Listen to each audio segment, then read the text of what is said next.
Long ago in the heart of Thebes, where sandstone pillars rose like frozen hymns to the gods, stood the Hall of Truth. Every day hundreds came to witness the wisdom of Judge Neferu, the man whose word was said to be as unshakable as the Nile's flow. His voice carried calm authority. Like a tide that smoothed the rough edges of men's tempers, he had served through 3 pharaohs, resolving conflicts between merchants, nobles, and peasants alike. People said that Maat herself, the goddess of truth and balance, guided his hand. Each morning before sitting in judgment, he would kneel before her statue, whispering his ritual prayer. May my heart be lighter than your feather. May I never mistake my shadow for your truth. For decades no one had questioned his fairness. But truth, like the desert wind, never stays still for long. And one dawn, that wind began to shift. It was during the season of flood when a trial arrived that would change everything. A frail farmer, Khemu, was dragged before the court, accused of stealing grain from the royal granaries. The evidence was undeniable. Sacks of barley had been found in his hut. But when Neferu looked at the man, he saw not greed, but grief. I stole, said Khemu, trembling before the guards. My fields drowned. My wife is gone. My son coughs with hunger. If this is a crime, then I am guilty. But if mercy is dead in Egypt, then perhaps truth is too. A silence as vast as the desert filled the room.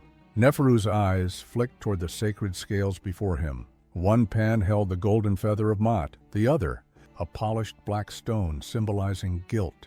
He performed the ancient ritual. The stone was placed, the feather glowed faintly. And then, nothing. The scales refused to move. He tried again, more carefully, more reverently. Still motionless. A murmur rose among the witnesses. For the first time in his long career, truth refused to speak. Neferu dismissed the court early that day, hiding his unease behind a mask of composure. That night, he dreamed of a feather drifting through an endless desert, and his own shadow chasing after it. All was too heavy to rise. Over the next weeks, the scales continued their rebellion. Case after case, guilty, innocent, noble, thief, the feather and the stone would not balance. Priests examined them, magicians purified the hall. Nothing changed. The city began to whisper. Had the gods withdrawn their favor? Had the judge himself become corrupt? Neferu tried to drown the doubts with devotion. He offered incense, fasted, purified himself in sacred waters, yet the unease deepened. He began to sense it not in the feather, but in himself. When he looked at his reflection in the basin one evening, he no longer saw the calm face of Thebes' greatest judge. He saw a man terrified of what he might find if his own heart were placed on those scales. In a moment of despair, he fell before the statue of Maat. "Lady of justice," he whispered, "why do you turn from me? If I have lost your light, show me the path back to balance." The temple flame flickered. A chill swept through the hall. Then, as though carried by the wind itself, came a whisper, soft, echoing, and eternal. "If you cannot weigh another's heart, Neferu, then weigh your own." When he opened his eyes, the sacred feather had vanished from the altar.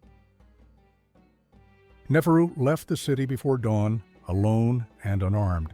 He crossed dunes that stretched like sleeping serpents beneath the rising sun. The silence of the desert was deeper than any courtroom, a silence that asked questions instead of answering them. As he wandered, mirages shimmered before him. Each one showed fragments of his life, distorted, luminous, painful. He saw the time he ruled against a poor widow because the nobleman she accused was his patron. He saw himself accepting small gifts in gratitude and convincing himself they changed nothing. He saw how he had spoken of justice, yet feared shame more than falsehood. The mirages mocked him. The more he looked, the heavier his chest felt, as if every judgment he had ever made had settled like sand inside his heart. After days of walking, he came upon a still pool at the center of a cracked oasis. There, at the bottom, gleamed the missing feather. He reached for it, but when he touched the water, the reflection changed. It was no longer the feather he saw. It was his own heart, pulsing dark and sluggish, and upon it, faint as breath, rested the feather, crushed beneath its weight. Then the voice returned, quieter but closer, as if it spoke from within him. Truth cannot live in a heart that fears to see itself. He knelt by the pool and wept, not for guilt, but for understanding. The desert did not judge him. It only reflected. When Neferu returned to Thebes, his robes were torn, his hair white with sand. He walked through the market like any common man. No procession, no trumpets, no guards, only a silence that followed him like shadow. The next morning, he entered the court once more. People gathered in awe. The news of his disappearance had already become legend. He placed the sacred scales before him and took a deep breath. Then, without a word, he set his own heart-shaped amulet, the symbol of his soul, on one side of the scale. In the other, he placed the recovered feather of Mot. The feather rose. The amulet sank. Gasps filled the hall. Neferu smiled, a gentle, sorrowful smile.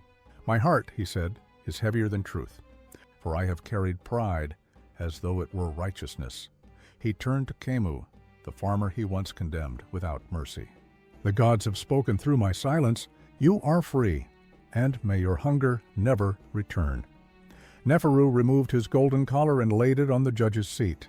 "Let others chase the glory of balance," he said softly. "I will spend my remaining days learning how to be light."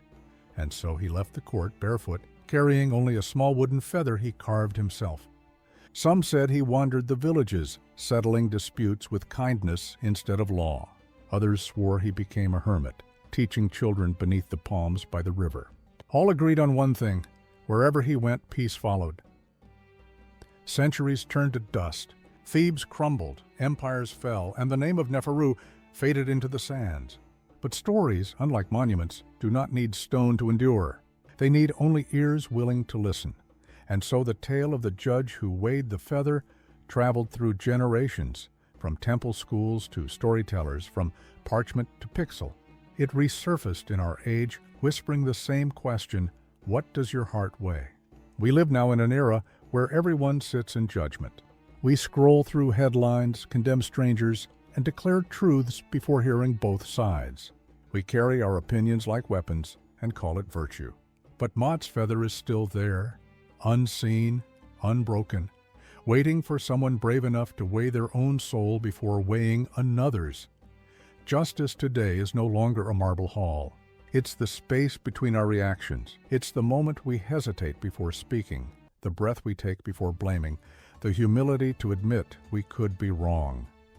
Neferu's journey is not a relic of myth. It's a mirror of now. His scales live in our hands each time we type a word, make a choice, show compassion, or turn away. And perhaps the truest form of judgment today is not to demand punishment or praise, but to seek balance within ourselves. So, if ever your faith in fairness falters, if you feel the world tilt with noise and anger, remember the old judge in the desert and ask, in the quiet of your own heart, is my truth lighter than a feather?